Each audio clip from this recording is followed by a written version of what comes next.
Hello and welcome to Just CHOPSING podcast with me and my cousin Dave.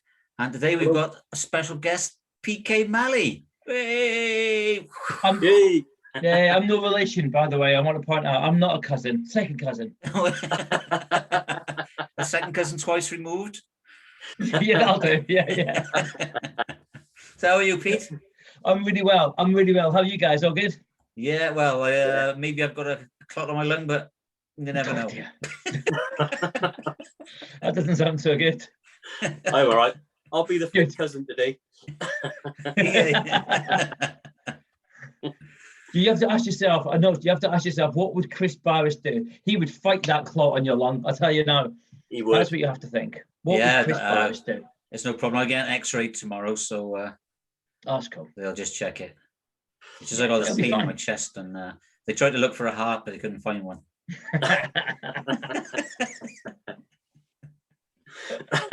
So you're going, Pete? Yeah, it's been. I think I first met you at a Wayward Sons tour. I think it was probably 2017, 2018 when you were there comparing for them at the Fleece. Yeah, that was weird. That was the weirdest time of my life, and in a lovely way. So it was 3 years ago. Just sort of coming up on Facebook, and it was the most bizarrest thing. My life has changed as completely since. But I remember that point. I remember getting the message from Toby saying, "Can you be our main support?" And knowing, not thinking, knowing it was a joke. I phoned up with best mate going, yeah, very funny. How'd you get a picture with Toby Jepson? And how'd you, and blah, blah, blah. And it was just bizarre. I'm sure you guys know I'm a big Toby fan. That sounds wrong. Toby means something else in Scotland. But I was a big Toby fan and big Little Angels fan as a kid and saw them up. And so it was just bizarre. And I had a ticket.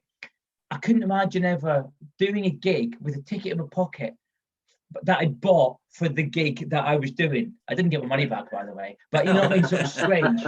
But yeah, it was wonderful. What an experience, what a bit of luck. I say a bit of luck, now I've kind of unraveled how it came about. But yeah, it was amazing. Because that was 3 years ago. Wow. It was, yeah, 3 years ago. Crazy, isn't it? It's unbelievably scary, isn't it? Yeah, because I think did you support them in every single gig? Yeah.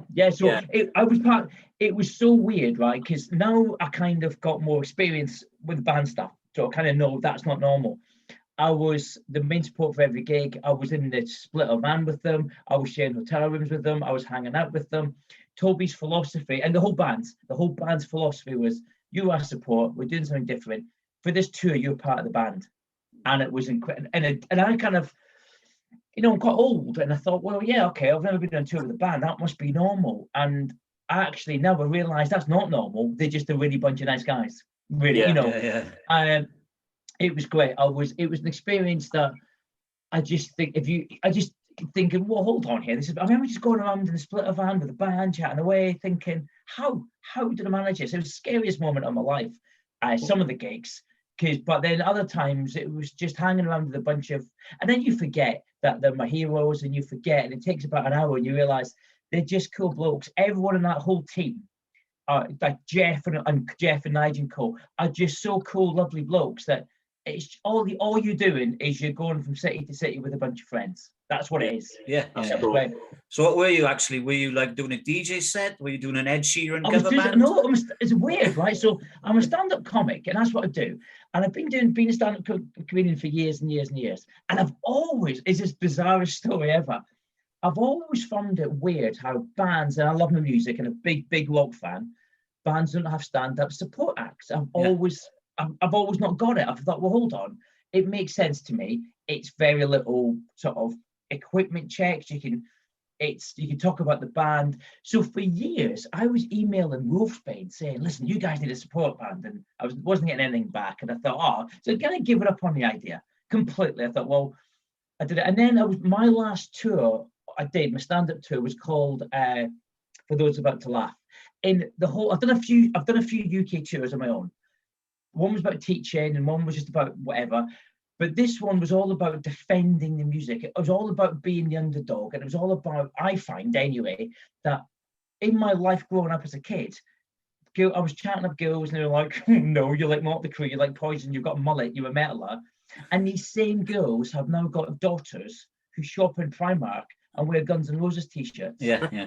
We fought for this. Do you know what I mean? We earned this. So I did a whole tour about defending why I love rock music. And during this tour, it was really weird because a lot of people come who are not into the music going, actually, do you know what? I'm now going to give Alice Cooper a listen, or I'm now going to give this band a listen. Now we understand. So it was all to do with that. And Toby picked me up on that tour. It was him. He said, oh my God, right. So he said, I love what you're doing. I've seen you. It's brilliant. I love it. When he mentioned that stand-up, he said, for the support back, oh, can you just quickly send us a 20-minute clip of that tour? I'm like, dude, I've done the tour, right? I haven't got any 20-minute clips. He's like, oh man, I really want you, but I've got to justify it to everyone else. Can you do it in your living room, just with like one or two people watching? I'm like, yeah. So it looked awful. So I did it. And in fairness, he takes me straight back and said, it's exactly what I needed. Thank you very much, you're in. And it was laughing at Kiss and laughing at the music and laughing at the bands, but not laughing at, do you know what? Not laughing at the fans, understanding the fans, but laughing at the ridiculous of it. And I think for me anyway, that's part of the fun is watching Kiss and going, God, they're crap, but I love them. Do you know what I mean? But they make me happy, so I don't care how crap they are. You know, so as a stand-up. So yeah, that's how I got onto it. It was very, very strange. Yeah. Well, it worked really well because I mean pretty much every gig, with the exception of those I've ever been to, I've always had a musical support act. So it was so different for us in the audience as well. And to be fair, you connected so well with everybody in the audience.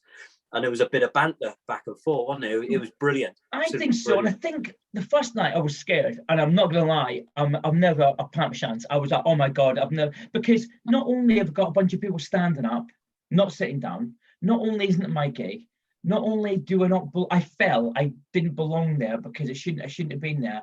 And it was a hard gig and it was a hard room. But all of that combined, then I had my heroes literally going, on you go for it.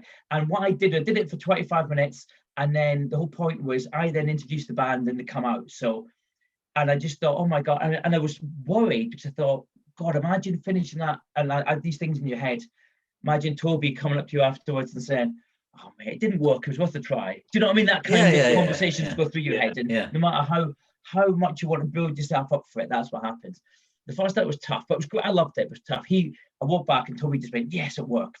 And then it got easier and easier and easier. But then I realized the fans, and it's a funny thing, is the case of going, right, the minute they know that you're one of them, that's okay.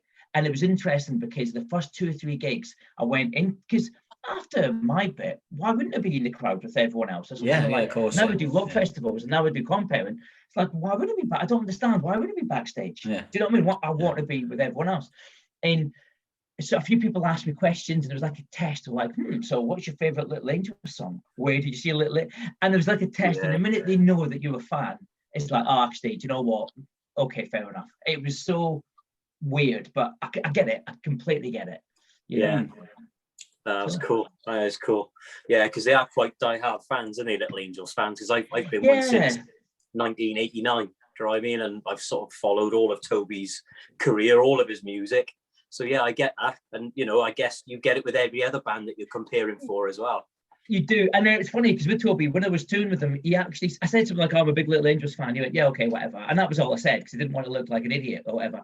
And as the tour went on, I was like, oh God, just weird, like how I remember I was queuing up at Tower Records getting your thing signed, and he kind of stopped and went, what do you mean? Oh, hold on, I remember that. You are a fan. I'm like, dude, yeah, I told you this. I went to see Sport and Van Halen. I was at the Royal Albert Hall when you finished. I met you a number of times. And he's like, oh, wow, that's really, I didn't really realize just how much of a fan you were. It's like, yeah, it's weird. And then, of course, with that, you meet other people and I suppose I'm lucky I'm not 19, 20, 21, because if I was young, I think if it was a young boy, I would believe it. I would think, yeah, I've made it, yeah. And I think, thankfully, because it was an old git, even then, I realised that actually, to me, Toby Jefferson's a huge hero of mine. He always has been like yourself, but actually, the real world don't know. When I was going up to people going, I was supporting Wayward Sons, are like, who? Do you remember the Little Angels? Nope. And you realise that we're in our own little bubble, and that's Yeah. what makes it more special. I think for me anyway. It's like actually, I don't care if you haven't heard. If somebody's dad dancing, and I'm like, that's like Danny Bowes from Thunder. They're like, who? I don't care if they don't know who it is. It's our thing, isn't it? And yeah, definitely. No, I agree with that. So you've got a few more coming up this year then that you're doing. So as well. It's busy. So I had that. Then I had Last Great Creamers I spotted, which is cool. They're really lovely guys, and that got me into I do radio. I've got a weekly show on a Saturday morning DJing. I suppose that goes with it. But there's a plug for us, Dave. I said, there's a plug for us, Dave. MMH Home of Rock Radio, 10 o'clock Saturday morning. Yeah, you have to plug us. Believe me, I'll happily plug. That sounds wrong, doesn't it? I'll plug you. Maybe that's why I have to go and see the doctor. I've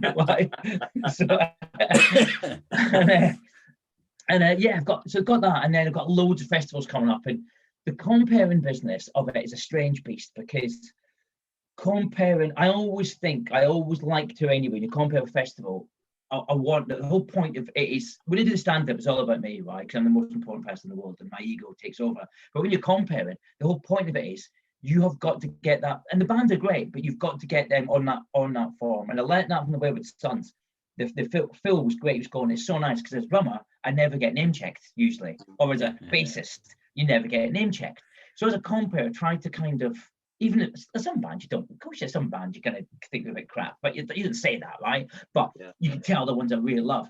And I want the bands to go on that stage because I think the fans forget, and rightly so, that anybody who goes on that stage is nervous. Or some people are nervous, or some people, and you just want to give them. So yeah, I've got loads coming up. I've got, God, I mean, it's weird. I've got like this, it's been doing nothing for a year and a half, and then all of a sudden, it's all piled up. I mean, Call the Wild's big one. Rambler Man, who knows? I bet I do the Rising stage at Rambler Man, which is a big one, but who knows if it's happening or not. It is what it is. I go weird because I've gone every year as a punter, so I've always gone. And it was 2 years ago that again I bought my ticket, didn't get a refund for, and then I got asked to compare the stage by different. So that was really nice. It was odd because, and I think it was lovely because people come up to you and going, "We could tell you're a fan of the music," and all day people are coming up to you and having conversations. What band do you recommend? Did you like this band? Which is great, lovely. I mean, I don't know why they think I know more than anybody else, but it's a lovely thing. At least I know they know that I'm genuine. Does that make sense? Yeah. So got Call the Wild, got Sad Fest, got I mean, every weekend from June till December nearly is taken up by either one of my gigs or a festival, which is great. Just if it only pays the bills, it would be amazing. But it's I had a year and a half of sitting indoors, like watching Emmerdale. Didn't watch Emmerdale, disclaimer. But you know what I mean. It's quite nice just to get out and be around people and being the compere and being at festivals. You see it's weird, but being a compere, you see the very best in everyone. In our day jobs, or what we do in life, generally, we see the best and the worst in the middle, right? As a compere, you just see it's a real privilege. You just see the very best of people. You see the very best people performing, and you see, and which I wrote my last book about, it's whole about, you see the people who are there because they love being there. And actually, you're seeing them at the best. You're seeing the guys at the best. So you've got to owe them to be your best. And actually, you leave these festivals going, God, isn't life great? Isn't life just a big, massive festival? It's great. So I'm massively busy in June, which is great. That's awesome. Yeah, that's awesome. Yeah, I'm looking forward to that. I haven't booked any up for this year yet because I'm not quite sure what's going on. But I have booked up for Sound Bay next year, which is down at the Patty, because obviously Mr. Jepson's there. So Mr. Jepson's there, Mr. Warwick's there. I mean, Mr. It's a funny one, isn't it? Because I'm doing that one, and that is a real pit. The way I did that one. I've had a few bad gigs, as you can imagine, and I went Swansea's miles away from no matter where you live, even from Wales, Swansea's miles away, right? It is, yeah. And Wales is far enough anyway. Like we all know Wales is like a bad Scotland, right? So Wales is far enough away. I understand I'm with two blokes who are Welsh and scary, but I'm on Zoom. What are you gonna do? But Swansea's miles away, so And I had a bit of a bad experience there before with those damn Crows, who were a great band, and it wasn't their fault. But I got all the way there. The hotel, something was happening with the hotels, and so just a bad experience generally. And I got there, and they kind of said, "No, we don't have a compare." It's like, I've just travelled 5.5 hours to get here, and I've got 5.5 hours to get back, and it was frustrating. But then, obviously, Alan's a great guy, and he said, "Oh, do you want to do this one?" And I went, "I don't know." Me being started, "Oh, I'm going to be professional. I don't know." Then he showed me the lineup. I'm like, "Yes, like, absolutely, wouldn't miss it. It's great." But yeah, that's going to be a crack. And the Welsh people, I'm not just saying this because there's two scary blokes. Well, one scary bloke on the Zoom call. But Welsh are like, I think anyway, they're a bit like going to a gig in Bristol's very similar, Glasgow, Newcastle. It's that in the Midlands where I've moved to. I'm kind of from London, well, I'm from Scotland, but I've kind of lived in London all my life. And I think the difference is the Welsh and all that lot, their attitude is, we're at a gig, we're watching you, we're going to enjoy it unless you give us a reason not to. And then we're going to show you we enjoy it. And if it's crap, we'll tell you about it as well. I think in London and Edinburgh, it's kind of like, okay, well, let's see what you've got. You're very different. Let's see what you can bring us. But I think the Welsh are very much like, I remember my gig with the Wayward Sons in Swansea. It was like amazing. Everyone was just like, big, massive party. It was a last night. It was full of Welsh people. It was just kind of like, we're going to have fun. And the attitude was, we're going to have fun. So if you can help us have fun, great. And if you're rubbish, we're going to have fun anyway. You know, that kind of, I loved it. Yeah. So I think that's so Zombies is miles away, but I've got a few other gigs in. I'm supporting the Wild Hearts and Adam and the Hellcats and Cyteria in Cardiff. In Cardiff and Swansea, like same place, right? Do you know what I mean? So there's a few miles apart.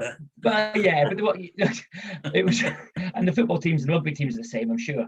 So there's no rivalry at all. It's a bit like Rangers and Celtic. Yeah, that's right, exactly. No, you know what? It's great. I loved it. It was when somebody said to me, when I went to the Swansea gig, it was a Cardiff gig, I can't remember which one, and they said, "Come on," it was Swansea, "come on and say, all right, Cardiff." And I said, "That's funny." And somebody went, "It won't be funny." No. So, do you know what? I'll think about it in my head. They just get bottled. But yeah, so Wales is always great. And I think like I said, doing the comedy and stand-up comedy is different, and it's weird because I've got a lot of festivals I'm doing now.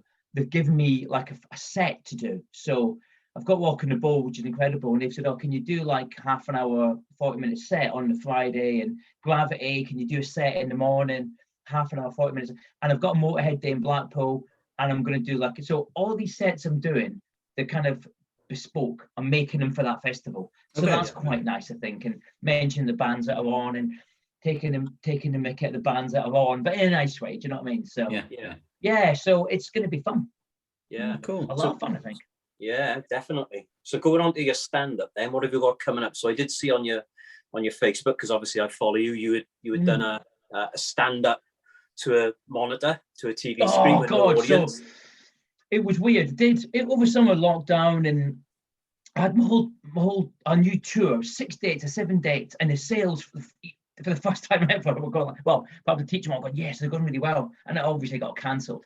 But I written this hour set, and I suppose like any performer, you kind of go, yeah, I'll just keep it with that. But it's boring. You want to create stuff all the time. Yeah. So I thought, I'll try to do a live feed. So I went to this TV studio, and it was odd, and I had like literally 2 TV cameras and a couple of guys, and I was doing it for an hour, and I had like a backdrop, and I had like the screen, and it was fine. But you've got for comedy, you just need some interaction. So I did that, and that was fine. I'm glad I got some of the jokes out, and it was fine. It seemed to be go okay. That was great. But a couple of weeks ago, I got a phone call from a bunch of solicitors at a corporate event saying, "Can you do as a corporate event? Can you do an hour stand-up?" I thought, yeah, great, absolutely. So I had to figure it out. But this one was a couple hundred people, and that's great. But the weird thing is with that is a couple hundred people on Zoom. But how it was set up, I could literally just see nothing, like a blank monitor. I didn't know if they were still there. I didn't know. And when I finished it, they came back on, and the guy came back on. Thanks, that was great. but I had no idea. But anyway, you know, you're just having visions, aren't you? Going, oh, people are going to watch Tipping Point. They've left the computer, like I would be doing. They've left the computer running. They're putting up, they're texting each other. This guy's crap. Do you know what I mean? So you're having all these, and you're doing all this, and it's like an hour. It's quite a long time, and you're hour, and you're thinking, going, God, is the computer still on? Have I unplugged it? I don't know. And that, I've never felt so relief at the end of a gig when it goes, good night, and it comes back on. But yeah, so that was weird. Good, because I've got the 15 minutes of stuff I want to do for my new set coming up. I could get on, but it's different when you're sitting down like this. It's not the same. So I've got that. Yeah, that's weird. But I've got a gig. I've got my only gig was in London on the 3rd of July, and it was amazing because it's one of my favourite venues. It only holds about 80, but it's the first place I've ever done stand-up ever in Cavendish and Stockwell in London. So that was always going to be my London gig. We're going to do London and Epsom Playhouse, like that. They're both very different. And then because of this whole thing, we don't know what's going to happen. You know, we hope what's going to happen, but we don't know. So I kind of said to everyone, let's just do it free. Let's have a free gig, right? As long as I've got your tickets and I know who you are, that means if it's cancelled, it's not the end of the world. People, because I can completely understand. People are emailing me saying, I want to come, but I'm not 100% sure, which is utterly understandable. So that's my new hour set. And then Verity White has emailed, and I'm coming. I said, oh my God, that'd be amazing. And then she went, well, do you want us to support you? It's like, oh yeah, but it's a free gig, right? And you guys are awesome. And she's like, do you know what? That's all right. So I've got Verity doing an hour. I've got an hour, 3rd of July, and it's pretty much, say sold out, it's free. But I mean, most people, but if anybody emails, we'll get them in. It's going to be just a real nice welcome back party. I'm working now on my new set for that. It's an hour. Yeah, I talk about music a bit. I talk about TV a lot. I talk about lockdown a lot. I talk about WhatsApp groups a lot. I talk about fat babies. I just talk about everything that's, I think people have in their life. Do you know what I mean? I talk about just everything. And I'm looking forward to that a lot. Yeah, 3rd of July. That's second plug, right? So yeah. So that'll be good. And I've got, I think, a week before there's a festival that I've got half an hour set in, but I'm comparing that. Walking the Bowl, I've got, I think it's half an hour set. I need to check. But the good thing is the stand-up comedian at festival is if the bands are late, if the bands are earlier, time you could say, oh, can you just do 20 minutes? I'm supporting the Wild Hearts with a stand-up gig, which will be odd because Wild Hearts fans aren't going to be like Wayward Sons fans. They're going to be, it's Raging Speedhorn and the Wild Hearts and me. Do you know what I mean? Knock, who's there? So that'll be fun. It's gonna be interesting. An interesting second half of the year. Brilliant. Yeah. Oh, good. That's good.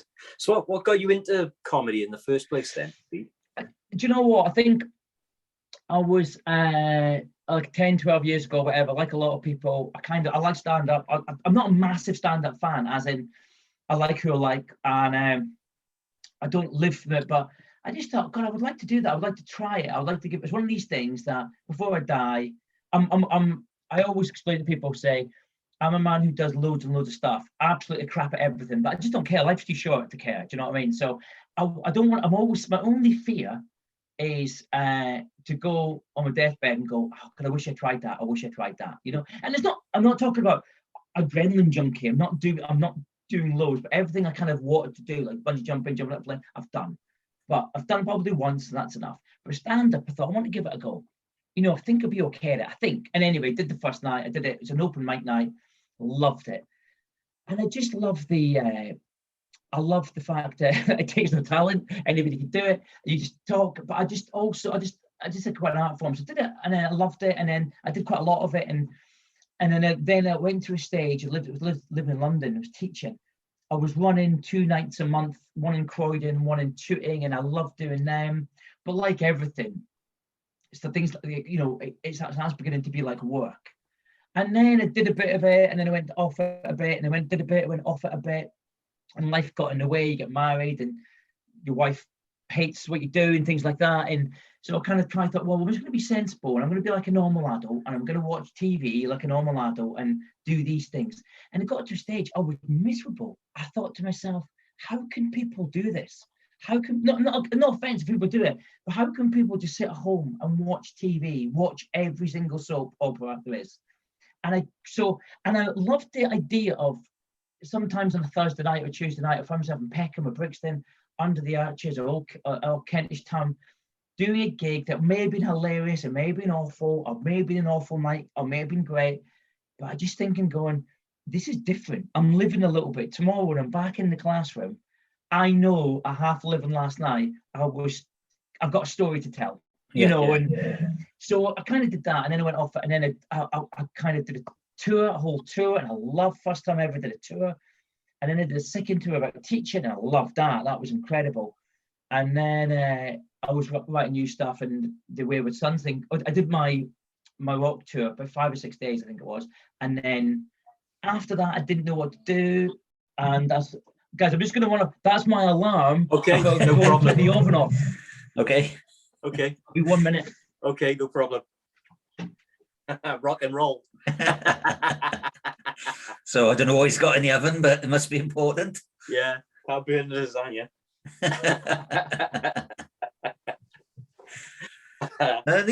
Did he say that he got into radio off the back of doing the gigs? We haven't got that. I have to ask him. No, we'll ask him that. So there was a bunch of Russian prostitutes there. Jack Daniel. Do you know how rock and roll is? I thought it was King Alfred and you're burning the cakes. I got one job to do, and of course, me being Ruth was like, "What time is your podcast? 7? Okay, we'll do this, no problem." And then I thought, "Oh no!" And then she'd gone by then. I'm like, "Oh no!" So stand-up comedy, I love it, and I love watching. Like, it's interesting being a stand-up comedian. Compare stand-up comedian to the music world. The music world is so much friendlier and lovelier, and because I think with the stand-up comedy, there's a little bit of competition, and I think stand-up comedians generally are a miserable bunch. I would not want to go out drinking with a bunch of stand-up comics. Yeah, right. There's some occasionally brilliant ones, don't get me wrong, but they've always got some issues, and it's like therapy, and I just kind of alcoholics or drug addicts. Yeah, and I'm just miserable, just like and it's cynical, and I'm not cynical. Yeah, that's cynical. Yeah. You know what I mean? It's cynical, and people say like, with the stand-up comedian world, who's your favourite stand-up comedian? And I say, well, I've got two massive. Andy Kaufman, I just think he's a hero of mine. What he does is incredible, magical. I don't think I would much like him when I met him, but lovely, amazing. But Billy Connolly, and people go, "Oh God, Billy Connolly, he's so mainstream and sold out." It's like, dude, he's a storyteller. He's a beautiful man. I can listen to him and I remember seeing him live a few times, and I remember sitting there going, and I'm thinking, being aware, going, I've not heard one joke that I find funny, but the tears are rolling down my face and I'm happy. Yeah, and I'm looking around, and it was a room of people who were and I thought, that man has just made 4,000 people, 5,000 people so happy. And I thought, what this is, and he's not being mean, he's not being nasty, he's not anybody else's. He's just me. And then stand-up comedians who know from the circuit are like, I want to see this really offensive joke, and if you don't like it, tough, and you kind of it's really good, but it's not funny. And it's not witty, and it's not making you happy. So I'm much, and the musicians are different because they're creative and they're kind of all work together, and they've not got that. They're never going to leave a stage going, God, hope Hollow's aren't as good as me. They're not going to have that, because it doesn't work that way, because everyone's got their own style. Yeah. So yeah, you do see it when they're supporting each other. So like one of my local gigs that I go to up in the Dragonfly, and Bruce Dickinson was there in Colour and Noise.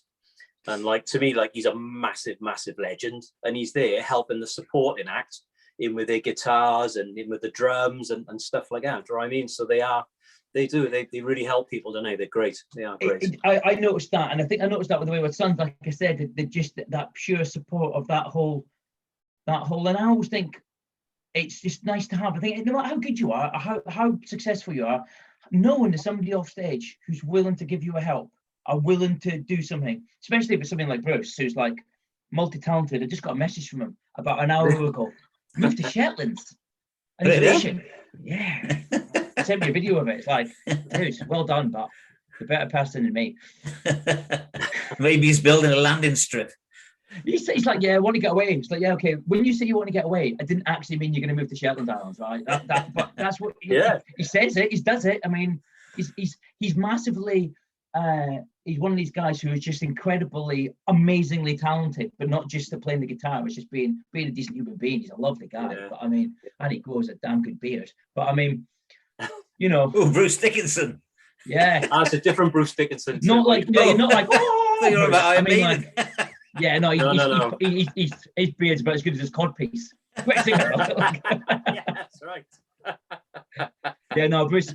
I always say the Bruce Dickinson when I'm talking about like Little Angels, Bruce Dickinson, but not like Bruce Dickinson. That's right. Okay. No. I've still got to introduce you to Wayward Sons and Little Angels, Ted. Yeah, you have. I need to educate you on those. All my ink on my arm is all Little Angels and Bruce and Toby and everything. So yeah, we'll have a session on that one day, I think. Yeah. Do you not like what kind of music do you like? Me? Yeah. I like rock music. I like all sorts of music, to be honest. I'm looking at that picture behind you, thinking, I'm sure that's Bob Dylan on the wall. Springsteen.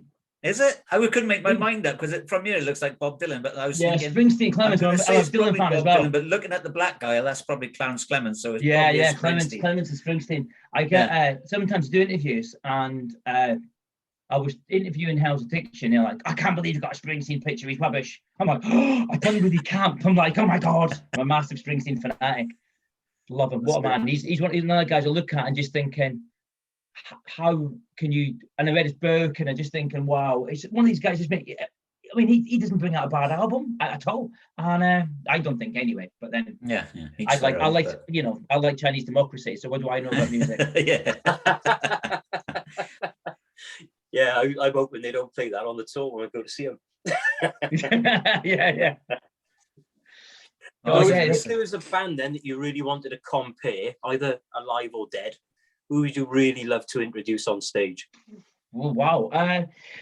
Do you know what? It's funny because I don't think I would want to introduce anybody who's dead because that would be a rubbish gig. But drag them on. But do you know what? There's so many, and I always pinch myself and go, like when I'm at Wild Hearts, I always pinch myself and go, wow, I can't believe I introduced them on. Now, to me, it's a real honor. I think to some people, well, like, yeah, so what? You're not playing with them, but actually, I think it is an honor.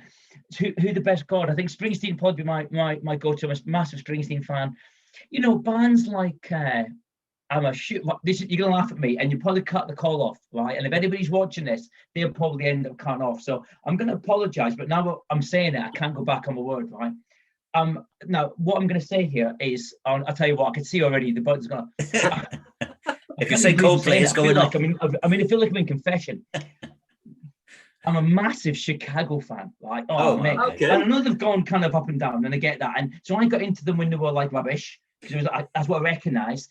But I got into the dynamics, and then because of that, I listened to early Chicago stuff. I'm like, oh my god, this is incredible. So Chicago, because they're still going around, some of them. Springsteen, obviously, Dylan, but Dylan would just like boo me off because he's miserable. But Guns N' Roses, that would be great, because I would love to see Guns N' Roses up close and personal. I mean, I love Guns N' Roses, I'm a big fan, but I wasn't impressed at Download, and it's like Axl's kind of late. Yeah, Download, he wore winkle pickers, he was late, and he looks like Michael Hutchins. He actually looks like Linda Robson from Birds of a Feather now, which is not good. Yeah. Do you know what I mean? But still, the Guns N' Roses and they will. And I listen to Appetite Destruction and see them playing it, and you go, how did you write that? How? That's incredible. That's, to me, it's magic. But yeah, Metallica, it would be great to introduce and have a little dig at Lars. Do you know what I mean? It'd be funny. But yeah, any I like you guys and like everyone. I think I listen to music. The great thing is about being crap at music and not being able to play anything is I listen to it and I just thinking, how on earth do you do that? I watch anybody play drums, a guitar, whatever, I sing and just go bass and just go, I don't know how that's physically possible. And I'm really lucky with that, because I know that, because I think that, I just enjoy it even more. Yeah, never mind the greats of what they're doing. Like I saw Prince live, and I always kind of like Prince. I've never thought he was the best guitarist in the world until I watched him live. and my jaw was on the floor for the whole gig. Yeah. I'm like, what? Who? This is unbelievable. Yeah, Do you know what I amazing mean? musician. Oh wow! And I always thought his band would have like 5 or 6 guitarists, but there was just him, and I was just like going, "Oh my god, wow! How are we the same species?" Do you know what I mean? Yeah. That's not fair, but you know. Well, he Yeah, record so- his first album in his bedroom as well. Yeah, and You know. you're just thinking, what an absolute talent. Now I don't know that much about him. I was going to pick up his book, and I've not read it yet. But he's just a massive, mega talented guy. That's Yeah, he's just really got all this talented, talent, had all Yeah. this talent. Springsteen's another one. I look at Springsteen, but I think I prefer that kind of. In his book, he kind of says, "I'm never going to be the best singer. I'm Yeah, never he going to be the does, best songwriter. Yeah. But I'm just going to work the hardest." And I quite Yeah. like that. Yeah, Actually. yeah. I can relate to that a bit more. Do you know what I mean? I'm never going to be the best at anything. But yeah, so anybody. Do you know what? I'll compare anybody on stage, even Bros. No, maybe. Well, he might be able to in Las Vegas, because Yeah. one of them live in Las Vegas. Get over there, son. I watched the documentary, Bros documentary. I don't know if you've seen it. Have No, you I seen haven't it? seen it, no. With the screaming No. stuff. You've got to watch it. It's Yeah. the best thing I've ever watched. It's better than Spinal Tap. 'Cause Okay. It's serious. It's the funny. It's like watching Some Kind of Monster by Metallica. It's the funniest thing you'll see. And if you didn't know it was Bros, you would think they were just actors they were the funniest people on earth. But unfortunately, they're being genuine. It's worth watching. A bit of David Brent, is it, or what? It's worse. If you watch it and you go, oh my god, that is. They've got these quotes like, things like, I like the word personify because the word HOME personifies home. What? And it's full of things like that. And you're kind of going, what on earth? And the problem is you've got 2 men who are good looking and are stupid. And that's a great combination sometimes, who believe they're intelligent. So actually, it immediately makes a great documentary. Yeah. If you're watching Matt and Luke, sorry. Yeah, Like- maybe so they'll like- tune in and now they'll just tune out again. Yeah, So yeah. they're like Jedward then, are they? Well, I don't know. Actually, Jed were just annoying, aren't they? Just, I think they're like, I can't. Yeah, but Jed don't take themselves seriously, I don't think. Yeah, and I think I think when you're annoying and you're annoying, it's okay. But I think when you're literally the documentary is wow, it's incredible. You're watching it going, it's like the Metallica documentary. You're watching it going, this is genius, but I love you. But the Metallica one was annoying because I love Metallica, so it was slightly annoying. I'm like, oh, I love you, but now we're just going to laugh at you a little bit. Well, Bros one, you're thinking you guys are geniuses and you don't know it, and you're not geniuses. But I loved it. Yeah. Yeah. So But did your gig comparing get you into the radio show? No, I did. It was weird. I think I did the Wayward Sons tour, and I think I can't really remember the memory in this, but I'm pretty sure I phoned up MMH and said, I'm thinking of DJing, and can I give a go? And it's really cool now, mate, to kind of say, listen, no matter what you've done before or what you're doing or whatever, you've got to go through, like, rightly so, a lot of hurdles. We want you to send in this and do this and do this. And you have to do everything yourself, like all the technical stuff yourself. Okay. So I thought, well, I'm going to give it a go and I'll see how it goes. And I did it. It took a couple months. And he said, yeah, great, your weekly show. So it kind of all tied up. I will say that if it didn't get on the Wayward Sons tour, I will probably still be doing comedy now. I will still be going to gigs, but would I still be doing comedy? I don't know. I certainly wouldn't be doing the radio. I certainly wouldn't be doing festivals. I certainly wouldn't be although I was trying to do a bit of compound before. Yeah. And I was doing a bit. I would probably be sitting there watching Country File and and punching a badger. then doing it, So I think, and you never know, but I'm really grateful for that chance, that one chance, because I think for me it's opened up so many doors, like a lot of things. And you kind of, as long as you realise, well, actually, this has opened this door, and I chose to take it. It was even that gig, that tour, I was working at the time. It was so difficult to take that time off, but I remember thinking, and at the time, my ex-wife was like, well, you can't take a month off. That's 2 weeks off. That's ridiculous. Yeah. And I thought, well, at a point, it was 44, 45, and I was thinking, imagine like on your deathbed going, oh, I could have done that. I could have done that, So, yeah, I don't know where it would have. I think that everything's landed, thankfully, as it happens, one thing leads to another, Yeah, so I'm assuming everything's led from that one time that Toby said, we want you. So you threw away the Alan Partridge handbook and I did, and I decided to do it on my own, which yeah.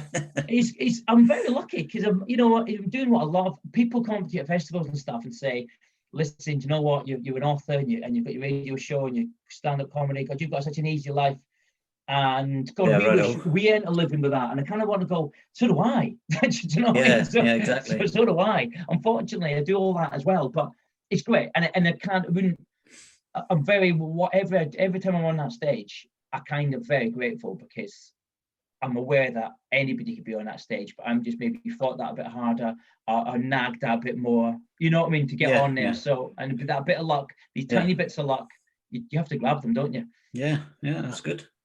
Yeah, definite. So moving on to your books then, Pete. So is it 4 books you've got now out? Yeah, 4 really. Three big ones, not big ones, but 3 main ones. I did, this is another weird thing. So, God, when I was, before the Wayward Sons thing, about, I went back home to Dundee to my mum. I was waiting, boring story, I know, I was waiting at the dentist.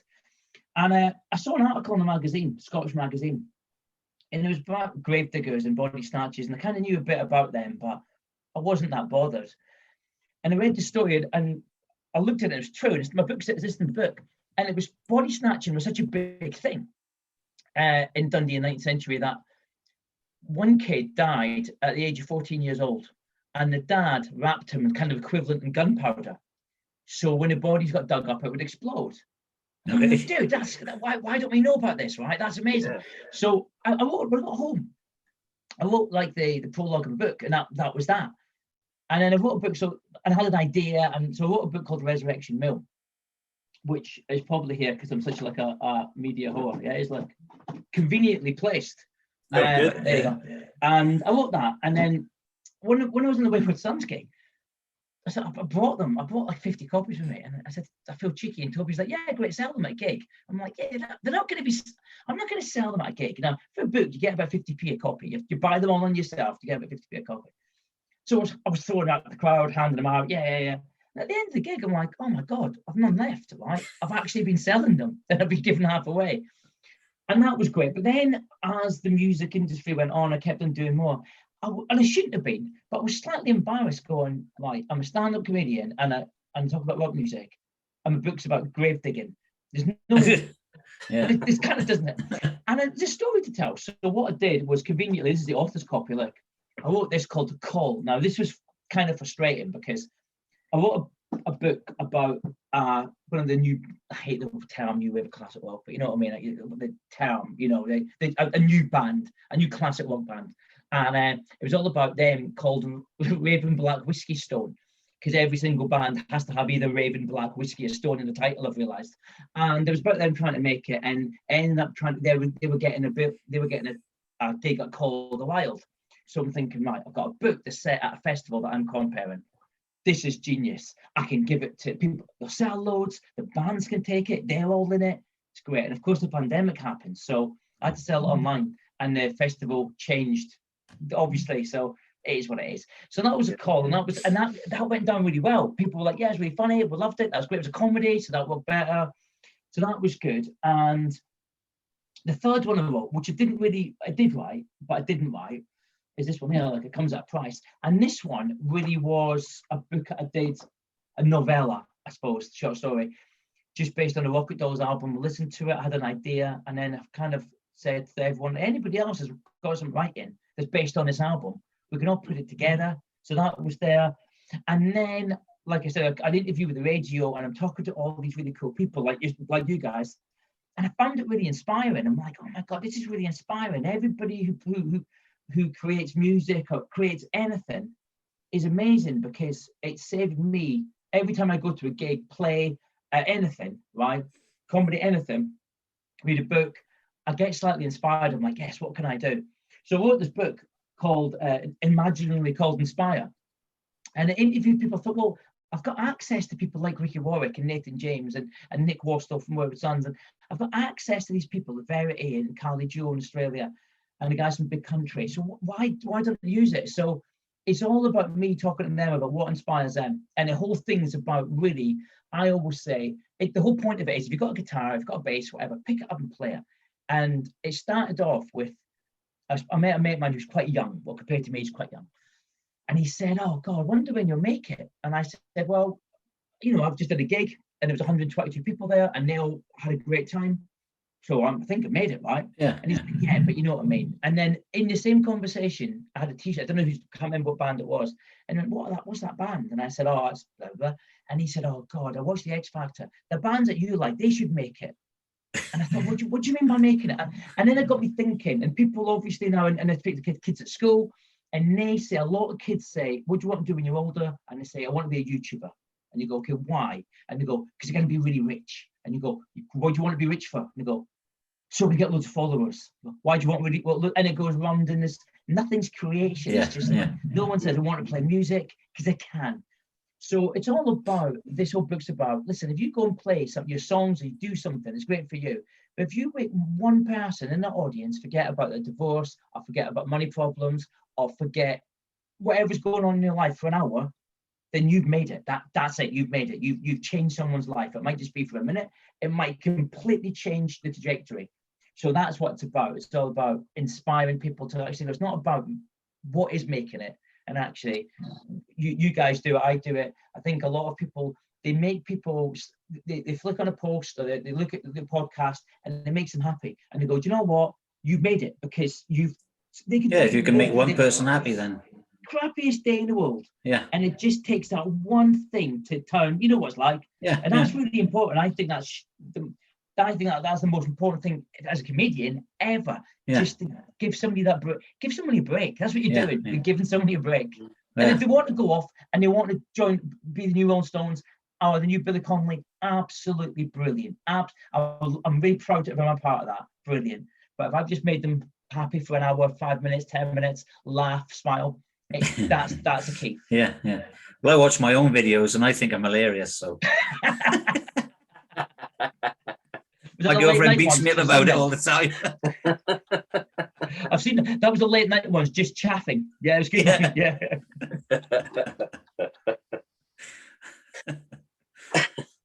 That's cool. That's cool.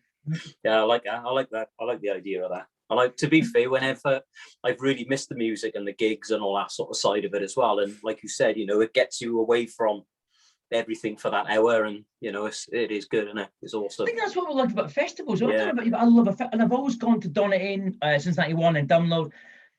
And to me, and I've never slacked off toilets festivals, because I know it sounds crazy, but that noise, you know, the toilet door hitting, the flapping, to me, it's like we're in a world of, forget we're in a field, like forget that, and it's like we're going in, and that whole seeing the techie up on the ropes, just getting everyone together. It's theatre, and the whole point of theatre is you're in a different world.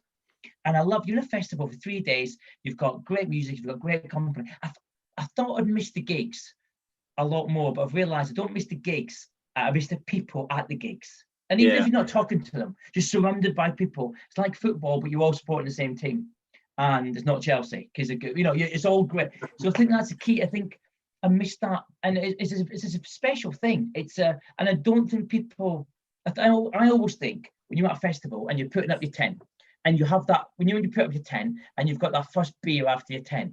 That's like going in duty free. That's like going in the airport and going into that, having that Bloody Mary in the airport. When people go to the airport, they go on holiday. I'm on holiday in the airport, right? They're not. They're still in Gatwick. To me, I'm on holiday with a tent's up, nailed in. Kind of cheap lager. I'm going to get ripped off. I'm going to have £9 a pint. It's going to spill at the sides. I don't care, because I'm at a festival. Yeah, that's right. And that's it. And you just I'm going to watch Marilyn Manson, who does like a fat Nicolas Cage. I don't care. I'm here and I'm happy. Yeah. No, I'm with you on that. You know, and I do cheat now, because I go glamping these days. So I go game glamping. Changer. It is. Well, it is. But I've got the Apache 6, right? We've got the Apache 6, and it's cheap 10, 30 quid 10, but it's high. Oh, it's a game changer. I can stand. I'm like, I can stand. I'm not tall, right? But I can stand in a 10. But in the Rambler Man, it was funny, because I did compare it last year, and they said, right, what we've got for you guys, because you're part of it, is it's quite cool. You're backstage, you're hanging around with all these amazing people that shouldn't be, don't even belong to be with. I mean, I was doing a pee, and Chris Robinson from the Black Crows was doing a pee next to me. It's like, all right, Pete. It's like, hi. That's cool. But but it was camp. And I said, oh, I want camp. I'll go every year. So can I just get this ticket? That's great. I'm here. But can I just camp with my mates next to the cricket ground? And the woman was like, but we're giving you special VIP camping, glamping. I'm like, I know, but I really want to be with the smelly people. Like, you know, because they're your mates. I want to be mates and I want to go to cricket. So that she was like, yes, most people actually are arguing the opposite way. And like, I know, but I'm sorry. But the glamping's cool. It's great. Keep it real, man. Keep it real. I like it. It's just a case of, you know, just like download, I suppose. And I don't think that's not old now. But when you get kids, hearing about kids going, oh, well, yes, well, we've been camping in Reading. I've been in Reading a few times. I love Reading, but it's not the same as download. And you're kind of going, hold on, were you in a mud bath floating downhill full of, like, you know, I love it. I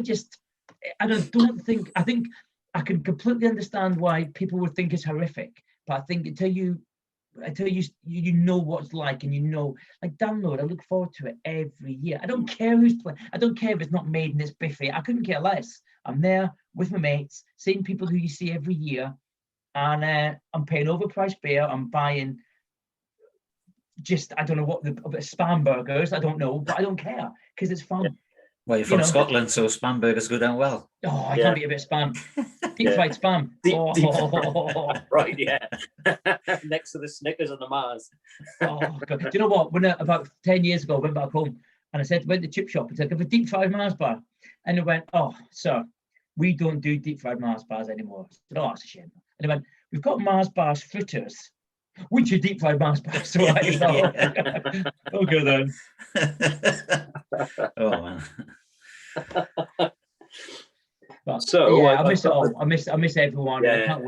I just can't wait to get back on. I'm really hoping, like everyone is, and I just there's nothing worse. And I'm going to be a bit miserable here, but you know, on Facebook when you go, "I can't wait to get these gigs. It's going to be awesome. I'm going to see you soon." And you always get somebody going, "I don't think they're going to happen." And you know, oh come on, people are really hopeful, and we all don't know, but we're hoping. And it'd be odd, but I think by this time, June, July, but just think next year the festivals, or no one's going to be thinking about it. It's going to be like, let's all laugh at Axl Rose again.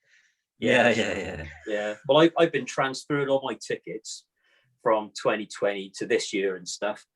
And it was like a Friday afternoon, and I've been reading Facebook, and there was people on there saying, "No, it's not going to happen," and all this.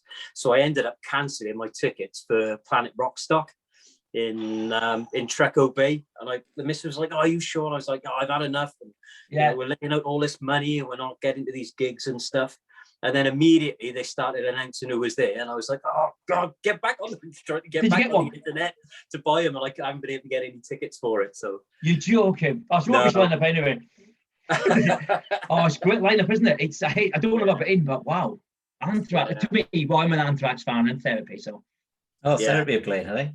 Yeah, and that's the thing. Cool. I think with the bands, we see the same bands all the time, which is nothing wrong with it. Absolutely brilliant and not absolutely great. But to me, when your bands are thrown in the mix like Anthrax or Therapy, I'm like, Therapy. Now, there's a band who I'd love to introduce. I would love to introduce Therapy.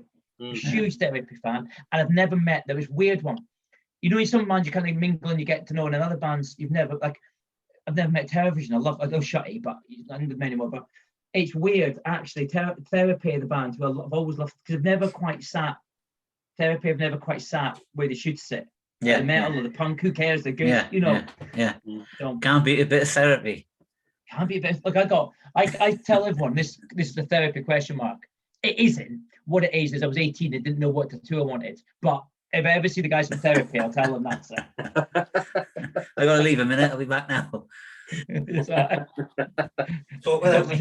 off to tell Therapy. Yeah. So is he gone? I don't know. He just said I'm going to leave a minute. He has gone. And maybe he's going to sort out my chicken. Maybe my oven, my cooker wasn't properly off, so he's just change it. Yes, they're at Steelhouse as well this year, isn't they? Because Steelhouse has got a mega lineup. So you've got Therapy. Oh, I'm getting mixed up with Steelhouse. Sorry, I'm getting mixed up. I've still got my Steelhouse tickets. Huge lineup. Wayward Sons, Chris Barris, Those Damn Crows. And I noticed it was interesting, and I'm not judging at all, but it's interesting how Those Damn Crows have gone above Wayward Sons and everything. Yeah, it might be because it's Wales mine as well. It might be, but I think they've got they're going to be. I think they're going to go massive. I think they've got the company behind them. They've got the foundation below them. I think. Yeah.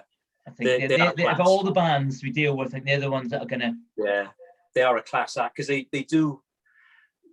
can be quite commercial as well, can't they? Because my son's not really into the sort of music I'm into, but he really likes Those Damn Crows. Yeah.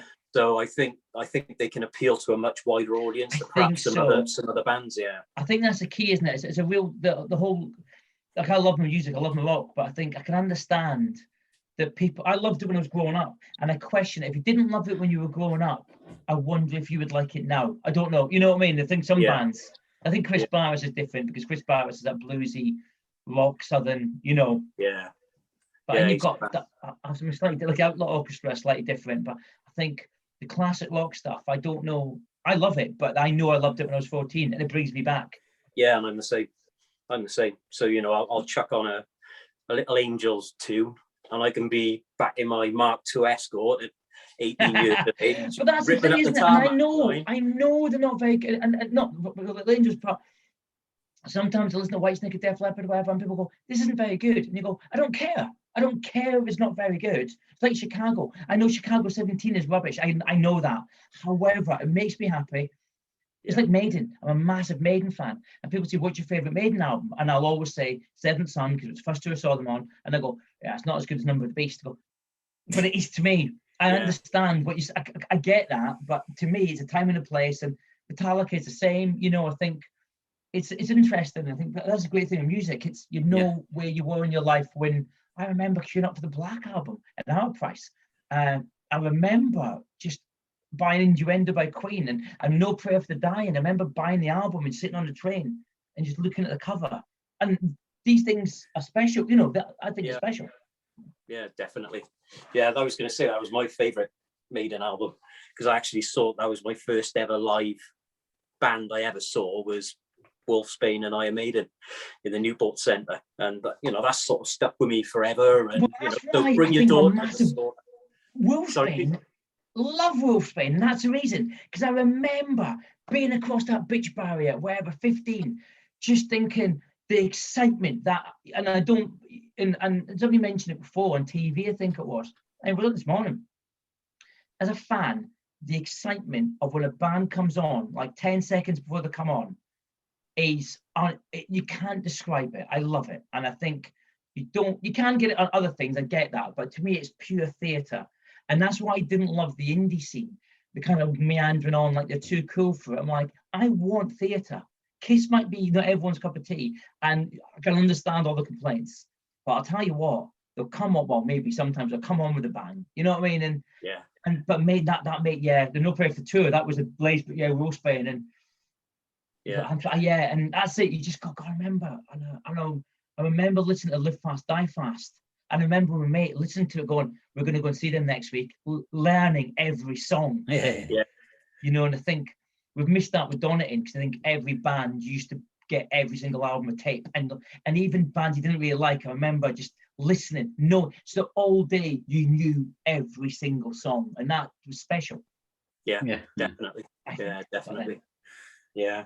You know, and that's to me's part of it. I know it's still different, but it's so nice now when you're comparing it and you look out and you see the middle-aged fans. Let's be honest. I wish we got younger fans, but a lot of middle-aged fans was there and they're singing along, and they thought they've not changed, and rightly so. They've not changed. You're 15. I'll listen to an album, and you want to know the lyrics, and you and I just think that's, to me, that's part of it. That's the thing, isn't it? It's not just the album. It's not just, because we're in the Spotify generation now. You just listen to track here, and to me, I listen to an album like you guys, start to finish. To me, that reminds me, I'm rambling on. We have every week, I do with mates, a listening party. Have you heard of these before?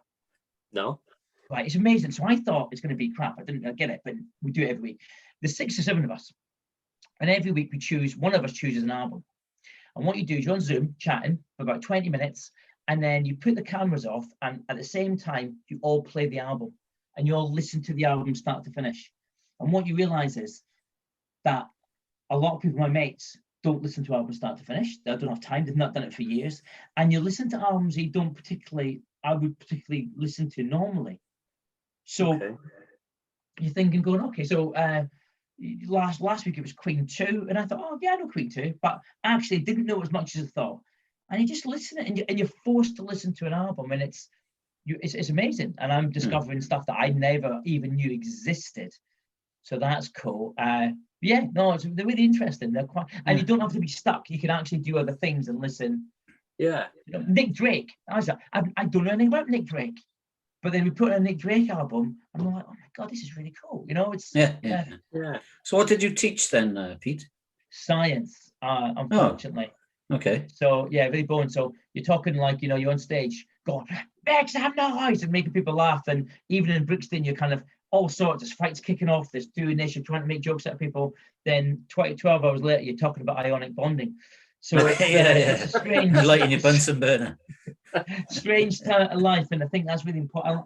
In a way, it's nice because it's that whole. You kind of feel like a really crap, uncool Superman or Clark Kent, you know. But it's you know, and I quite like that idea of the contrast. Boring, yeah, the contrast, you know, and I like it. And I think that, like I said, I couldn't do a boring job, mind-numbingly hard, boring job all day long, then just sit and watch EastEnders. I don't get it. I don't understand why I would watch the anger and just and doing something.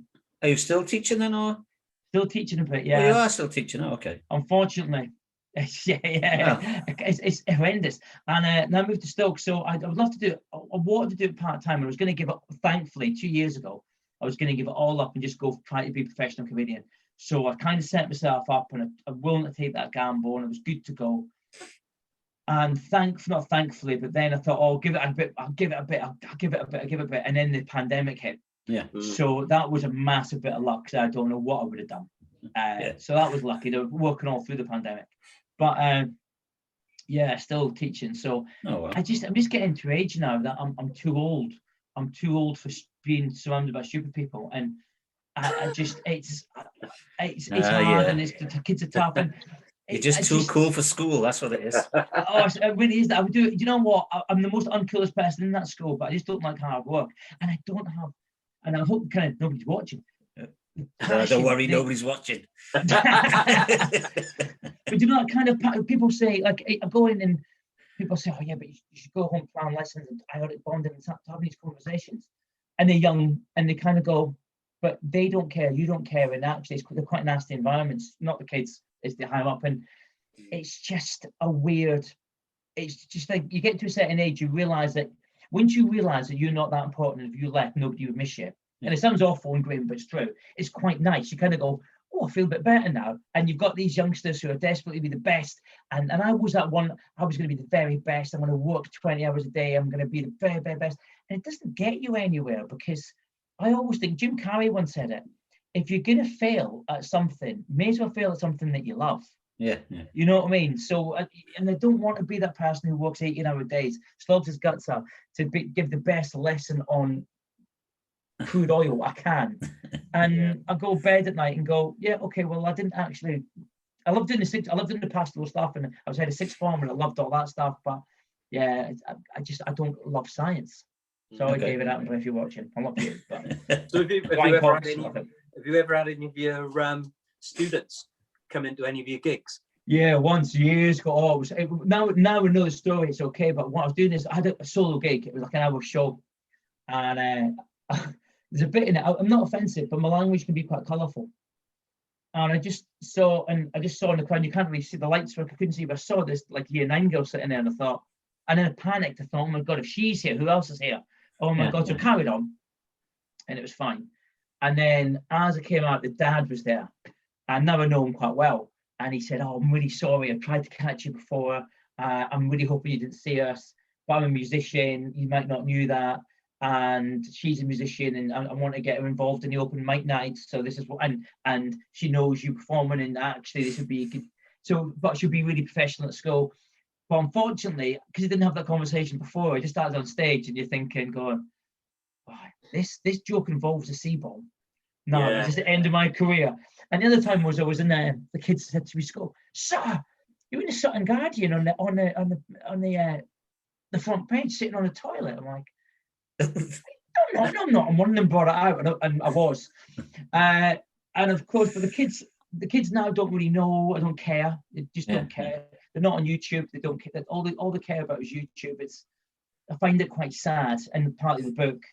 But in the old days, 25 years ago, I was teaching. I think they kind of liked it a bit more. And I taught once. I did stand-up lessons for a while in an adult education centre, and this came from in the school I was at.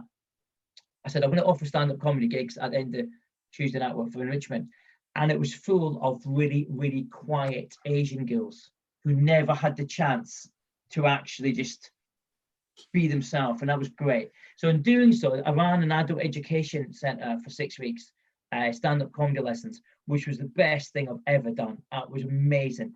And then I gave them a chance. I said, right, I'm doing a gig, you want to come on stage? And one day, the other ones didn't, but they didn't care. They performed themselves, and seeing the transformation between 6 adults, I was 8 adults from week to week to week, and seeing the confidence build. Yeah. Oh, that was incredible. Yeah. That sounds really good. Yeah, that was fun. There was a woman there with Tourette's, and she was always too scared to speak. And it was great. And I said, "Oh, you've got to go up." And she didn't swear, right? Yeah. And she was shy, but she was really embarrassed about how she treats her. And I said, "Why are you embarrassed?" Blah, blah, blah. And after the whole course, she was on stage, and honestly, seeing her eyes were like, and it was so nice. Her boyfriend was sitting there, and he was so proud. And I thought, actually, I've not done anything. I've just gave you a stage for 8-9 hours. I've said, go and play, really, and that's. And I just thought, wow, that was great. Yeah, people with speech impediments is a funny one, I used to have a guy come in my bar, and he used to have a really bad stammer, and he for love nor money he couldn't get his words out, especially when he had a few beers, But I put him on a karaoke, and he could sing perfectly, So it's obviously all about your breathing. So every time he'd come to the bar and he'd order a drink, or he'd want to chat with me or something, we were in the same dance team together and stuff, I'd say to him, Peter, just sing it, mate. If you want to say something to me, just sing it to me. He would sing it to me, and it would come out perfect. So I would love it if you two had an argument. You're a prick. People think, what? This is the worst musical ever. Who, me? Yes, you. Yes, you. What you looking at? What are you going to do about it? Yeah, it's really funny. Oh. So we've covered the comedian, the compere, the DJ, the author. The one I'm interested in as well then is the life coach, which I've done a bit of digging and research, but I've not really been able to find too much on that, Pete. Yeah, I've not done, so this is quite an interesting one. So what I do is it's an interesting field. So I did a master's not long ago, and I kind of help a lot of people in bands, especially in bands, have just emailed me, messaged me, so I can have a chat, get things sorted out. And you might be able to help me, you might not. So I did this for about a year. I've been doing this for a bit. So then I decided to advertise that a little bit. And all it is, it's a strange one. It's people, so say I do 6 weeks, but it doesn't have to be 6 weeks. And I think a lot of people have got things they want to organize, their thoughts or ideas or aims or goals or whatever. But we all know at home, it's unrealistic to say, well, you can talk to your partner about this. Because when you've been working all day long and you've got things on your mind, you end up just complaining and moaning and whinging. And people at home have got other things to worry about. So really, it's a sounding board. And so a lot of people will come up and every week they'll discuss the week, what's gone on. We'll look at strategies to see if it makes it better. And then the week after, and what I'll do is I text them and I message them and say, have you done this? Have you tried doing this? And it's having that person there who'll listen, but who won't try to fix it, because we all know, and be men, and I'm the same. If my partner says to me, oh my God, this happened at work, I won't sit and listen. I'll try to fix it. Well, try to do this, or try to do, which isn't helping. So I think it's really there, somebody to listen to kind of set it all out, and somebody kind of away from it. So I'm like, well, try doing this, and I've done this, and how do you feel doing this? And actually, it's really nice. And everyone who I hate the word clients, but the clients come up, I've always came back because they said, oh, actually, it's just that touching base. It's kind of peace of mind. It's putting things, I'm quite lucky. I'm in a very good place. Like most people kind of suffer from mental health issues, but I do a lot of techniques. I didn't realize how much what I do to keep myself in a really good place. And I didn't realize how hard I work at it. I forgot, so I get up at 5:30 every morning. No matter what, even if I'm not working, I'll get up at 5:30 every morning. I have that hour of just doing nothing. To me, I don't realize how much I need it. Yeah. And you'll laugh at this, and this is the most unrock and roll thing ever. But if I'm busy working and busy doing gigs, and I'm doing like you call the world, and I've got 4 days of going from stage to stage to stage, and it's beer and it's rock and roll, and I love it. When I get home 4 or 5 days later and I need to just calm down and I can't sleep, this is the weirdest thing ever. Underneath my sofa, I've got a jigsaw mat, and I'll do a jigsaw. I'll put on like an album, any album for an hour, and I'll do a jigsaw for 50 minutes. And I don't even know. It's just like meditation. And then I just put it away and I'll sleep like a baby. So little things like that I've learned to do. And like I mentioned before, and I was married before, miserable. I didn't realize I was. I just thought, yeah, but life's okay. Life's average. That's what it should be. We're adults. Yeah. That's growing up.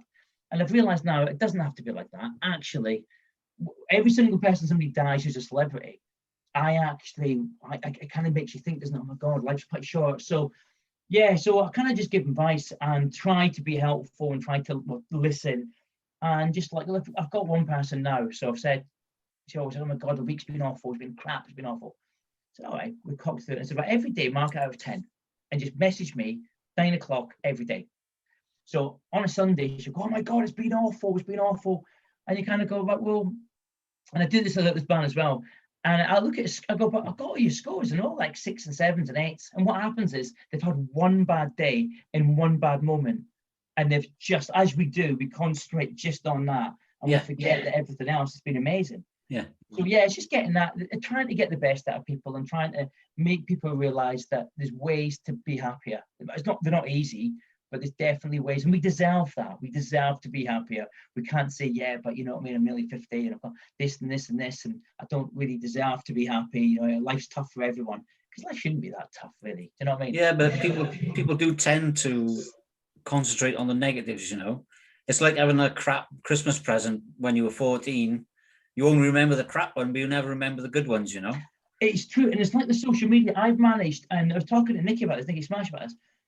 My social media is a lovely place to be in. It's all positive. And it's funny because people say things like social media is a cesspit and stuff. Can be. For me, every time I see something negative or not nice, I just unfollow. Right now, my Facebook, it's just full of positive stuff. Now, people will say, yeah, but that's not real. But actually it is, because in life you try to be around, but you can't help being around negative people in life. But in socials, you're in complete control of that. Yeah, that's true. You can see exactly what you want to see. So it's funny, isn't it? And obviously last weekend when Philip passed away, it was full of negative stuff. And I thought to myself, do you know what? I'm just not going to go on socials today. It's my choice. Yeah. Because I'm not going to get annoyed, or I'm not going to get upset, or I'm not going to do this. And you forget it. I know I'm just as bad as anybody. Actually, we control that. That's our choice. Yeah. And it's people just like to complain. You're right. And then people just jump on that one thing. It's like the whole, oh my God, we're going to go to this festival. Yes. And it's just that one comment. Oh, yes, it's going to be cancelled. Again, but you focus on that one thing, like arrows going towards it. And and I think sometimes you just distract people away from it and say, listen, do you know what? It's all right. Life's all right. Yeah. Well, we started following you on Twitter today, so we'll probably we'll probably be deleted by you tomorrow. I kind of go on social media, post things. I posted something today. I was really happy, positive, and it just jumped off it. I've not looked at it since. But like I said, if somebody picks up on it and goes, that makes me happy, that's cool. And sometimes it's difficult, isn't it? I'm like, I'm gonna, and you just have to go. Do you know what? Yeah, I don't bother. I don't concentrate on the negative shit, to be honest. You can't. You realize that life's just too short, and you can't. Otherwise, it'll be like a massive radio. Your life will be like a Radiohead album. Do you know what I mean? Yeah, it would. Tough going. Yeah. Some wonderful pieces in there, but tough going. Yeah. Showing at the bends. Yeah, you know what? This is great, but I could do without. I don't want to live life like a Smiths album. I want to just. No, definitely not. Poison album. I don't care if it's rubbish or not. I don't care if Brett Michaels or CC DeVille is a fat man who's pretending he's not a fat man. I don't care. I'm happy. Yeah, get out and listen to the Big Dirty Man. They'll cheer you up. Oh, I do. Yeah. I know that, and they're interesting characters, aren't they? I don't know if I want to live my life like their album. Mine. No, I think one of them's very rarely got any clothes on, and at my age, it's never a good thing. Not after you're in lockdown, anyway. yeah. God, certainly not after lockdown. So. All right then, mate. Got any more, Dave? I've got one last question, and then I will understand all the socials and where we can get your books and stuff. So I watch YouTube a fair bit, and I love Kevin Bridges and a few of the other guys. And there was a bit of a thing on there the one day about the best heckles. So what's the sort of best heckles you've had from an audience when you've been doing your stand-up or even on your radio show? Heckles are funny because I love heckle. I love a heckle, but heckles are interesting because, like anything you can imagine, right? As a comedian's secret here, if you're going to get heckled, chances are it's from a bloke. Chances are he's trying to impress someone, and chances are he's not very funny. So with these three things, right, you know you're going to win. And I've had a few cracking heckles, but in the stand-up shows myself, my solo ones, it's interesting because all you need to do, if you've got a heckle, you can't think, usually you can just outsmart them really quickly, but if you can't think or you're doing this, all you need to do is compliment the person they're with while insulting them, and the whole world hits them. And it's not quite a heckle, but I remember once at a Reading festival, this is about 5 years ago, and I'll never forget it, and I wish I knew this guy's name. I was there with my best mate, watching a band, and this kid, he must have been 19, 20, with a gang of mates, quite posh, but that's fine, turned around and said to me and my mate, "Oh, it's amazing you two can stand, you're so old." So I thought, okay, I'll ignore that. Maybe he was talking to somebody else. And then he turned around again and goes, "Oh," and he said something else. So I ignored it. And then he said, "Oh God, the old people are here." So I had enough of it, right? So I took the mick up. He was wearing loafers for a start. And I took the mick out of him, right? I took a mick at what he was wearing, and I took a mick at him, and I took a mick, and I thought, obviously, it can't be a girlfriend because she seemed really nice and your mate seemed normal. And I got to a stage after 20 minutes, all his mates were laughing, his girlfriend went herself. He started crying, right? So I carried on, and I wasn't shouting, but I was on form, I must admit. And he started crying. And my best mate went, "Oh, you picked the wrong person because he's a stand-up comic." And this kid started going, "Well, that's not fair." It's not fair. Most of the people would punch you in the face. Yeah. I would prefer that. It's like, I bet you would. So, and it was kind of, I was like the heckles, just like, to me, and you get some weird ones. I did a gig in London once, and it wasn't just me, but I was headlining. And there was two men standing there at the bar, just miserable faces. Like, and at the end of the gig, they laughed at my stuff and they liked my work, which is great. And at the end, I went, "We thought this was going to be rubbish. So well done." I thought, you paid £6 a ticket. Why? Why would you? So people just like to be miserable. But the heckles had a few, but the big one was Away with Sons. And that was a huge one because I never felt so glad and sad at the same time. It was over Wolverhampton. And I mentioned Gene Simmons. Yes. Yeah, and somebody shouted out. It was Ross. It was, I know now. Ryan Gar shouted out. And that was great. And then as the tour went on, even before I got to that joke, people shouted out, right? So it was a great thing. It brought everyone together. Everyone was happy. But that night I got home, socials was going mad. This guy had ruined the whole set. He had done, and I thought the rock crowd, one thing, they're not used to going to stand-up comedian. As a stand-up comedian, I love a good heckle, right? Yeah. But so I actually had to message him and say, he apologized. I said, "Mate, you don't have to apologize. That was amazing. It wasn't too much. It was nice." But I always, when I do get heckles at a gig, on one of my gigs, and we give a bit of banter back, I always make sure just before the end we give each other a massive hug in front of everyone, just because I don't want anyone leaving. Sometimes one guy was heckling me, Carl Shelton, and I know this guy, right? And nothing wrong with it. He works in Asda, putting trolleys in there. But I was chatting to him. I go, "What do you do?" And he said, "Oh, I work in HSBC." And I thought, I know you don't. But then I thought, I can't say that because that's personal. Yeah. You know, that kind of going, I was trying to be funny and I was trying to be witty and I was trying to give him a hard time, but I really wanted to go, "You liar." And I thought, I can't, because that's going to upset him, Well, maybe you changed jobs and he's now the door opener. Well, yeah, that's it. I thought, if you're lying about what you do, and I just felt sorry for him. He was with someone, and I thought, how easy for this to go by the way, he actually doesn't do what he says he does. Yeah. And I thought, actually, no, because then I'm going to, like I said before, I still want that person to leave. Yeah, and happy. If I was smart of Yeah. me, great, I don't care. They're left happy. Yeah, There's nothing yeah. worse than, it's like seeing a family argument. You don't Yeah. want to get in that state. We've all been to comedians and they go, oh, I feel a bit uncomfortable now. I hate that. Yeah, I just thinking, I've been there. I said at Simon Amstel show once. I loved Simon Amstel, and it was so uncomfortable. And I thought, I'm feeling that. I just want to be out of this. I went to see Lenny Henry, and I slept all the way through it. He was boring, man. God. Did you snore? Huh? Did you snore? I probably did. I woke up and he was finished. I was like,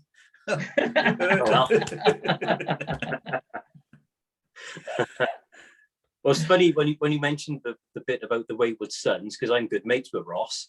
So I was one of the guys who was watching all the socials. So the first time I saw you was at the police. And as soon as you said Gene Simmons, I was probably the first one in the audience to shout out, because I knew what on socials. He shouted out wanker, and Toby Jebsen hated it. And I thought, hold on, you've got this out of context. He shouted out during my set, not the Wayward Sons. Two, it was to respond to a joke, and actually a joke that was an okay joke was made magnificent because of us. Yeah. And that's simple as that. And that's it. That's how stand-up comedy works. I couldn't have planned it. It was, and then the time we got to Wales, it was the Bristol Fleece, and then they got to Wales, and I think it was like 5 slides before. It was like, and I thought, this is brilliant. I love this. And I thought, didn't they call it Gene Simmons or me or both? I didn't care. It was like, this is funny. Now we've got to a stage now that we're all together. Yeah. This is like everyone in a pub. You know what I mean? Yeah, This is, and that's the beauty with stand-up. And I think I like to do my stand-up. My new tour I'm doing, I have got this thing at the end. We're celebrating venues, and at the end, I take everybody. Literally, it was free. I'm not charging tickets, but instead I walk to the bar, and hopefully everyone will be at the bar. And the second half of the gig is a full hour gig, but the second hour is everyone just having a good time and drinking. Yeah. Because actually that's part of the thing, isn't it? To be around people. So the new set is everyone. You're done with the bar, right? We'll walk down to the bar and that's it. We're all here and we're mates. This is what we're going to be doing. That's what the Wayward Sons felt like. It felt like a bunch of guys. Well, it was a bunch of people who knew the score, who knew the script, who are just going through it. And that's what was so great about it. And as a comedian, it's weird because when they know what's coming, it's like anything, it makes it a bit easier. You know what to expect. And you can then push it a bit further because they know you. It's scary when you're in a new situation and you're thinking, I don't know what to do here. And it's so nice when you go, I can just push that little bit. I can take the mic and people know I'm taking the mic and it's not me. That's right. That's how we're really trying to lead this podcast. We started this podcast, but we try to keep it really informal, and it's like, rather than sitting there like you're on fucking mastermind for an hour, it's like, I think, we're just trying to build a community, try to build a group of people, bring them together. And I mean, it's not going to be just musicians. It's going to be all sorts of people like yourself also, and then hopefully we can, I won't say transmit a message, but hopefully we can just get a community together. Everybody will know each other in the end, and everybody will have a good time. And that includes our guests, Just putting in when pubs do open or venues do reopen and they're getting there now, you know each other. You feel it's funny, isn't it? Because I still on Facebook sometimes people will still put posts out saying, I'm off to see the Wayward Sons, I'm off to this band, but I'm going on my own. Going to a festival, am I going to be okay? And everyone says, oh my God, yes, as a community, we'll be best mates until we finish. But you read it and you know that's true. But you also know this person like, oh, they're just saying that. But it's so true, isn't it? And the Wayward Sons gigs with it, but I felt like I was more of a Wayward Sons fan. I was welcomed into that gang. More than I deserve to be. But that's like the podcast, like doing this. People always end up, people you go to a festival, you go, oh yeah, these are the guys in the podcast. And that's what you want, isn't it? People, life, like I said, life's too short. You just go on and smile a bit and get to know people and have a drink. Well, they'll punch you in the face. So I remember what you said about Wales being a crap Scotland. That's going, yeah. Oh, that's Chris Barris. He's fierce. I reckon I could have Chris Barris. So, right. Yeah. Chris Barris is funny though, because Chris Barris, see the photos like he's big like cage fighter, but when you see him in real life, he kind of looks more like a hairdresser. If he wasn't just show, because take this bit out. But do you know what I mean? You kind of go, he doesn't look. I bet he's still quite. But anybody's tough compared to me. But you know, you kind of go, hold on, you're not. Yeah. I seen him on a video the other day, giving an interview to some woman, and there's golden long locks. I'm jealous, yeah. Yeah, I am. Yeah, tell me about it. Yeah. I'm definitely jealous. I hate not having hair. But I keep the hat on because otherwise I look like Oh My Ginger Lily. So I just keep like You'd be singing about Dr. Martens a bit. Oh, I know, I do. People once said Alexis say Oh My Ginger Lily, but that's all fine. But it's when people call me Buster Blood Vessel that I get upset.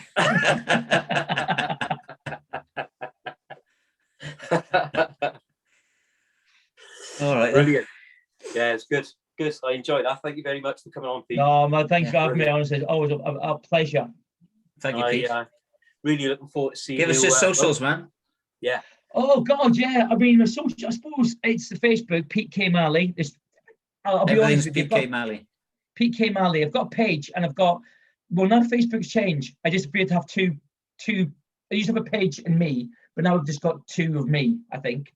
So Pete K. Malley. On Twitter, it's Pete K. Malley 5. Yeah. Instagram, I think you have Insta. Don't know, Pete K. Malley. And I've got a website. Don't say gram. yeah, Instagram. And I've got, because it's such a long word. And I think I've got a website, www.petekmalley.co.uk. Although I've not used the website for a while, I need to. And that's it, I think. And TikTok, I still haven't got, no. No, not me. I can't I wouldn't even know. Shit out. Do you know what? I respect everyone who uses it, but I just look at it and go, again, you know, if Keith from WDFD can use it, I can use it. But the time I manage to use it, it'll be like finished and something else will be on. I've just figured out Friends Reunited. Do you know that kind of? Yeah. I'll just think about Facebook have taken it over. Yeah, and Pete K. Malley, and I'm on, like I said, I'm on MMH every Saturday. I've got my own radio show. It's an hour, Saturday 10 to 11. It's just a lot of music and me chatting a little bit, and it's a really easy, chilled out day, start to Saturday. Yeah. And Cool, but and Amazon, of course, go on Amazon, Pete K. Malley. That's where I can make my millions, or like last month, make 22 pence. I sold loads of books in January and February because Inspire was out. So I was like, yeah, I am. That's it now. I'm successful. I made 22p in March.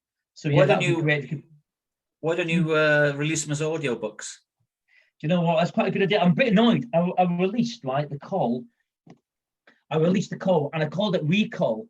And because Call of the Wild is in July, and I'm comparing it, I changed it so it's Call of the Wild 2021, and I changed all the bands, and it took me ages and ages and ages to change loads of bands, and I got rid of some bands and put new bands in, and I really did it, and I sent it all off to Amazon, and email back saying, no, sorry, it's too similar than the last one. Oh, okay. So I thought, oh God, and I could just re-edit it as well. Yeah. But audiobooks, that's the thing, I think, but if you want it, the good thing is, if you've got on Amazon, what's it called when it's free? Prime. Not Prime. Kindle Direct or whatever. Oh, right, yeah. I get paid by the page. So if you've got Kindle Direct, just go on it and I would love you to read the books, but if not, just flick through every page. And that'd be amazing. They'll charge me a tenner a page. 22p. Well, I'll tell you what I'll do. I'll order the call tonight. That's the one with Maiden done, is it? Yes. So I will order your book tonight. That's amazing. That'd be brilliant. Once I've read it, then perhaps you could come back on and we can have a chat about the book. Absolutely. So why is it so rubbish? Well, you recognise the way the boys are in it. I've put loads of bands in there. So what I'm hoping is people know a lot of bands in there, but also the call. People go, and people have done the me and said, oh, who's this band? Oh, I want to check them out. So that's quite nice. Yeah, so there's a chapter in it that's set at Wayward Sons gig. Okay, cool. I'll do that. I'll order that tonight. No, I see. I knew my day wasn't. I knew it was going to be a good day. Speaking to you guys, somebody sold my book. The chicken's not burnt. I don't think it gets any better. All right, thanks, man. Been a pleasure to have you on. Yeah, you too. Thanks again. Yeah, I'll Thank see you you very soon. much, Pete. And I'll See you keep in soon. touch. Speak to Thank you you. soon. Thank you. Cheers. Bye-bye.